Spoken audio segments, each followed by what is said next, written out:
Good morning dear student, BEd second year online classes में आप सभी का स्वागत है। हम जो आपका पेपर पढ़ रहे हैं 5th और 6th पेपर, जिसका नाम आपका व्यवसाय अध्ययन और लेखांकन, जो आपका वित्तीय लेखांकन है, यानी इसका जो टॉपिक चल रहा है आपका दोनों में कॉमन टॉपिक है, इसलिए दोनों के लिए मैं कॉमन क्लास आपके लिए यहाँ पर लेकर आई हूँ।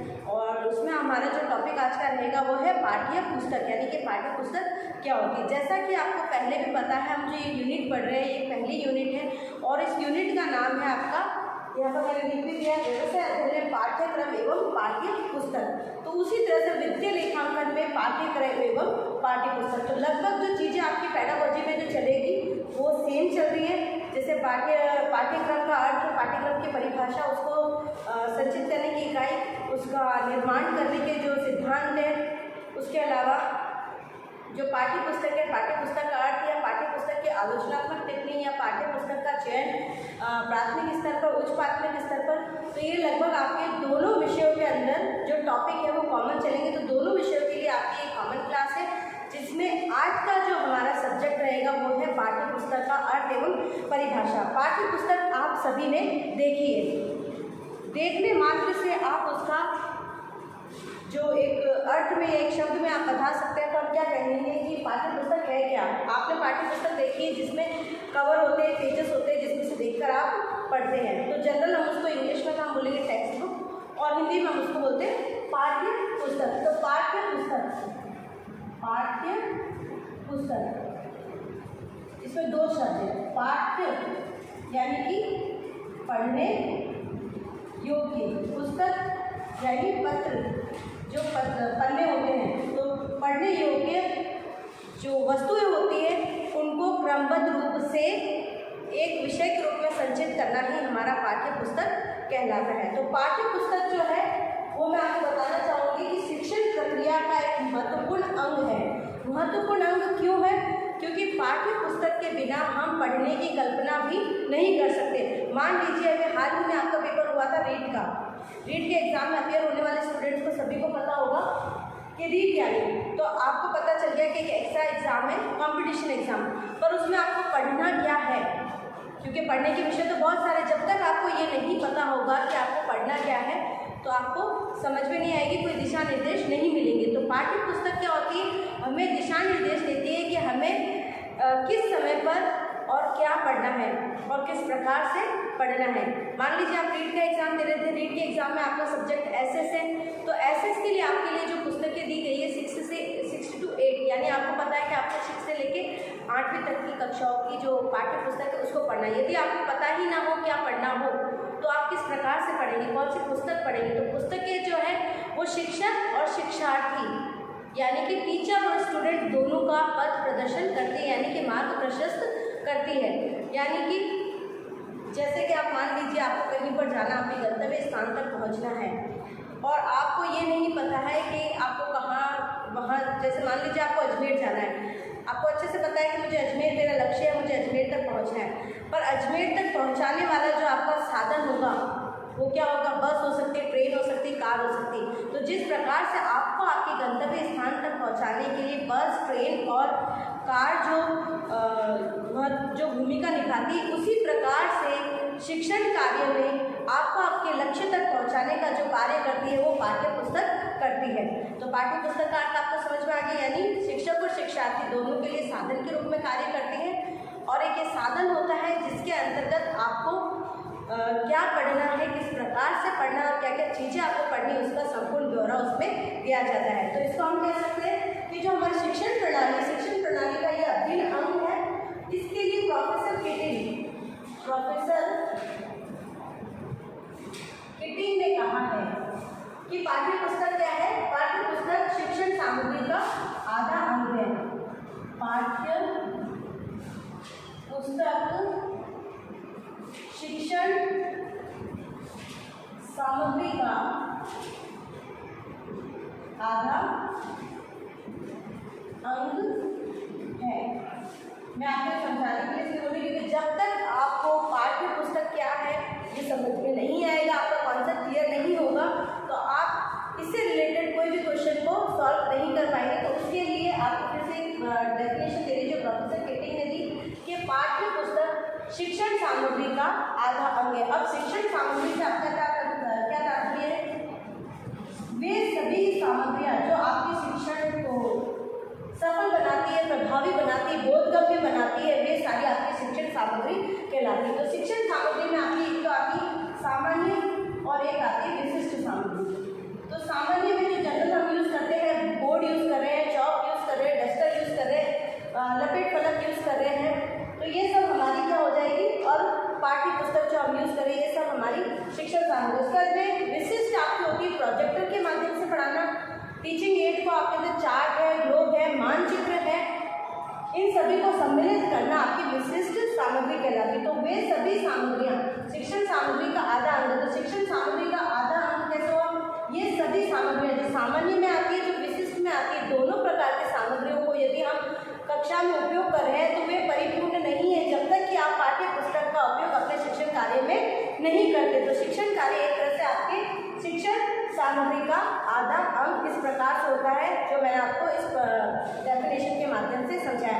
यानी कि आप प्रोजेक्टर का उपयोग कर रहे हैं, आप चार्ट का उपयोग कर रहे हैं, आप किसी भी टीचिंग एड का उपयोग कर रहे हैं, आप ब्लैक बोर्ड का यूज कर रहे हैं, तब तक आपकी ये सब सामग्रियां पूर्ण नहीं मानी जाती जब तक कि आप पाठ्य पुस्तक को अपने शिक्षण में शामिल नहीं करते। क्योंकि पाठ्य पुस्तक ही आपका पथ प्रदर्शन करती, वही आपको बताती कि आपको कौन सा टॉपिक पढ़ना है और किस माध्यम से पढ़ना है। अब नेक्स्ट जो है पाठ्य पुस्तक का अर्थ तो आपको समझ में आ गया है। अब मैं आपको इसकी कुछ और डेफिनेशन है जिससे मैं आपको क्लियर करूँगी कि पाठ्य पुस्तक का अर्थ क्या होता है। तो पाठ्य पुस्तक का अर्थ तो आपने जनरल भाषा में सीख लिया है।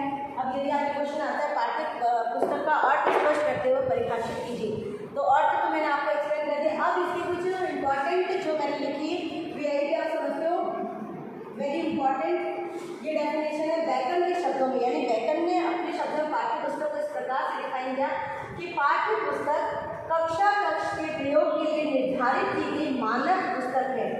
ठीक है, पाठ्य पुस्तक आपको ऐसे याद रखना कुछ शब्दों से, यदि आपको डेफिनेशन याद नहीं होती तो पाठ्य पुस्तक कक्षा कक्ष के प्रयोग की, कक्षा कक्ष के प्रयोग की मानक पुस्तक है। जहाँ पर मानक पुस्तक और कक्षा कक्ष के प्रयोग के लिए मानक रूप से जिस पुस्तक को माना गया उन्होंने डेफिनेशन किसने दी थी? बैकर ने दी थी। नेक्स्ट है हमारा हॉल आर डगलस। डगलस ने कहा था अध्यापकों के बहुमत ने अंतिम विश्लेषण के आधार पर पाठ्य पुस्तक को वे क्या है और किस प्रकार पढ़ाएंगे की आधारशिला बताया। जैसा कि मैंने आपको पहले बताया कि ये शिक्षक और शिक्षार्थी दोनों का मार्गदर्शन करती है। तो अध्यापकों के बहुमत से, यानी सभी अध्यापकों का बहुमत से अंतिम विश्लेषण करना खंडित करके इन्होंने जो विश्लेषण के आधार पर बताया कि पाठ्य पुस्तक, मैंने आपको पहले तो अर्थ स्पष्ट किया, तो पाठ्य पुस्तक ये बताते हैं कि आपको क्या पढ़ना है, कब पढ़ना और किस प्रकार से पढ़ना है। तो वही डेफिनेशन हॉल आर डगलस ने दी। नेक्स्ट जो हैरी लीकर ने दी वो थी पाठ्य पुस्तक ज्ञान, आदतों, भावनाओं, क्रिया और प्रवृत्ति का संपूर्ण योग है। यानी ज्ञान यानी आपका नॉलेज, आदत जो आपकी हैबिट्स होगी, इमोशंस हो गए, जो आपका वर्किंग हो गया, और प्रवृत्ति यानी आपकी जो हैबिट होगी, इन सभी का एक संपूर्ण योग है।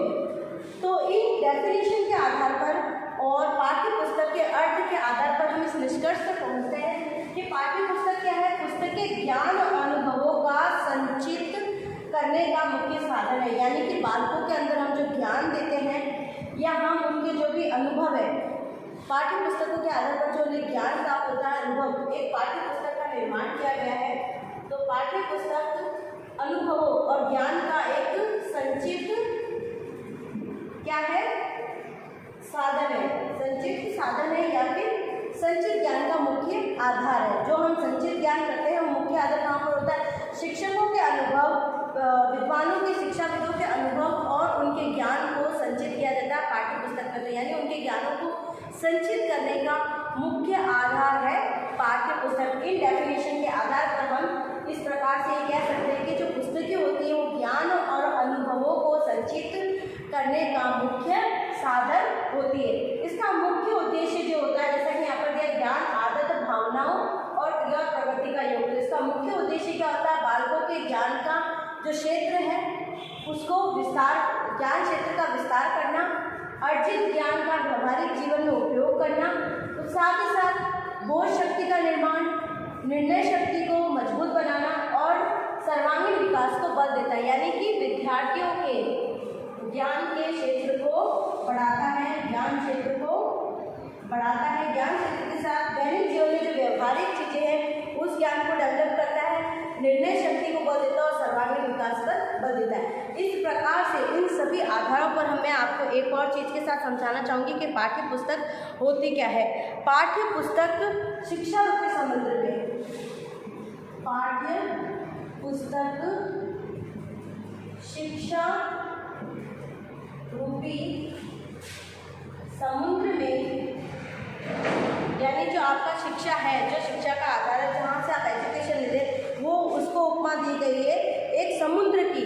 तो एक प्रकार का ये ऐसा समुद्र है जिसके अंतर्गत क्या होता है, समुद्र में जो अध्यापक है और छात्र रूपी, समुद्र में अध्यापक एवं छात्र रूपी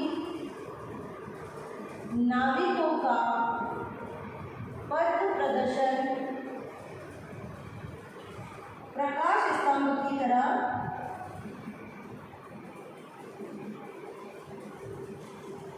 करती है।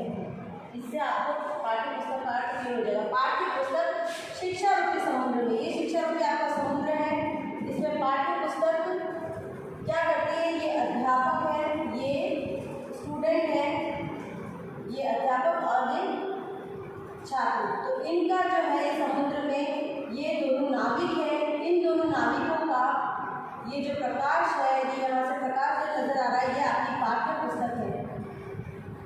तो पाठ्य पुस्तक क्या करती है, इस प्रकाश बन जाती है और इस जो ज्ञान रूपी समुद्र है, जो शिक्षा रूपी समुद्र को पार कराने में शिक्षक और शिक्षार्थी दोनों की सहायता करती है। तो आपको समझ में आ गया कि पाठ्य पुस्तक क्या, पाठ्य पुस्तक को हम मोटे मोटे तौर पर कह सकते हैं कि ये शिक्षण जो प्रक्रिया है आपकी, उसका महत्वपूर्ण अंग है। यदि आपको इसको कुछ समझ में नहीं आया है तो आप मुझसे पूछ सकते हैं। Thank you so much.